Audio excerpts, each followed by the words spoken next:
வணக்கம் நண்பர்களே. நேற்று முன்தினம் பார்த்துருப்பீங்க, ஒரு பாப்பாவை காணும். கடைசி பார்த்திங்கன்னா பாலியல் செஞ்சு கொன்னும் போட்டாங்க.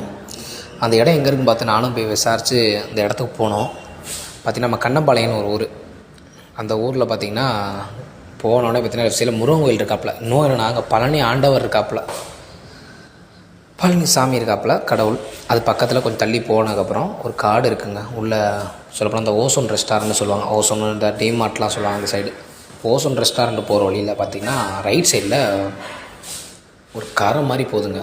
ஒரு ஃபுல்லாக காடு. இந்த ஏரியாக்குள்ளே போனாலே ஃபுல்லாக காடு தான். ஃபுல்லாக காடாக இருக்குது. அதுக்கப்புறம் அந்த பார்த்திங்கன்னா குளம், இந்த பெரிய இதாக இருக்கும், ஏரி மாதிரி. இது மேலேயே பார்த்திங்கன்னா கரை போகுது. இந்த சைடு பார்த்திங்கன்னா மில்லு. இத்தனைக்கும் அங்கே வந்து ஆள் நடமாட்டம் பெருசாக இருக்க மாட்டாங்க.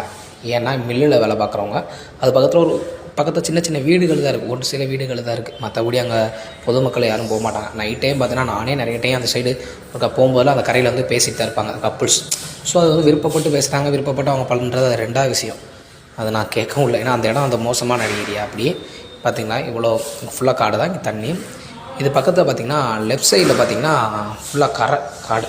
இங்கே பார்த்திங்கன்னா இங்கே ஒரு கடவுள் இருக்காப்புல, இங்கே ஒரு கோயில் இருக்குது. அவன் இத்தனைக்கும் அவன் ஒரு கோயிலில் சாமி பூ கொடுக்குறவன். இந்த பண்ணவன் சாமிக்கே பூ கொடுக்குறவன் எவ்வளோ கேவலம் பண்ணியிருக்கான். இதான் அந்த புதர். இந்த புதருக்குள்ளே தான் அந்த பாப்பாவை கொண்டு வந்து அடித்து எல்லாமே பண்ணி இந்த புதர் பார்த்திங்கன்னா புதருக்குள்ளே ஒரு கிணறு இருக்குங்க. இந்த கீழே ஒரு கிணறு இருக்குது பாருங்கள். அது வந்து இடி கிணறு மாதிரி. அந்த கிணறு பார்த்திங்கன்னா பெருசாக தெரியாது, உள்ளே இருக்கிறதே தெரியாது. ஏன்னா அது ஃபுல்லாகவே அந்த சைடு யாரும் போக மாட்டாங்க. அது ஒரு குப்பை மேடை மாதிரி. அதுக்குள்ளே இறங்க மாட்டாங்க, வைக்க மாட்டாங்க. இந்த இதுக்குள்ளே தூக்கி எறிஞ்சிருக்காங்க. எவ்வளோ மனசு எனக்கு ஒன்றுமே புரியல.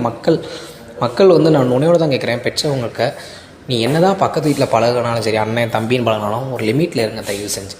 நீங்கள் அண்ணன் தம்பின்னு பழகி மாமான்னு இவ போய் இந்த குட்டி குழந்தை போய் இத்தனைக்கும் அவன் வீட்டில் 2 பொம்பளை பிள்ளை இருக்குது, பெரிய பிள்ளைங்க. ஒரு பொண்ணுக்கு பார்த்திங்கன்னா 18 வயசு, ஒரு பொண்ணு 19 வயசு. அந்த ரேஞ்சு தான் இருக்குது அவன் வீட்டில். அந்த செஞ்சவன் வீட்டில் அவன் பொண்டாட்டியும் கிடையாது. அது சொல்லப்போனால் அது பொண்டாட்டியே கிடையாதுன்றாங்க. எங்கன்னா அவன் கண்ணம்பாளையம் கோவில் இருக்குது பார்த்திங்கன்னா, அதுக்கு கீழே பார்த்திங்கன்னா ஒரு கடை போட்டிருந்துருக்காங்க. இவங்க ஆப்போசிட்லேயே கடை போட்டிருந்துருக்காங்க. அங்கே தான் அவங்களோட இது போல் 2 பொம்பளையும் ஒரு பையன். அந்த பையன் வந்து ஊருக்கு போயிட்டான். அந்த பையனுக்கு சம்மந்தம் கிடையாது. இந்த பொம்பளையும் அவன் வீட்டில் ஒருத்தன் இருந்திருக்கான். இந்த பொம்பளையும் இவனும் பழக்கம் போல் அவங்க வீட்டில் இருந்தால் அது அவங்க தனிப்பட்ட இருக்கும். இவன் இந்த வீட்டுக்கு இங்கே பார்வைபுரம் போய் வீடு மாதிரி அந்த அக்கா கிட்ட அண்ணன் தம்பின்னு பழகி கடைசி அந்த பிள்ளை வீட்டுக்கு போய் இப்படி மாறி பழகினால இவ்வளோ பெரிய விளைவுகள் வந்துருச்சு.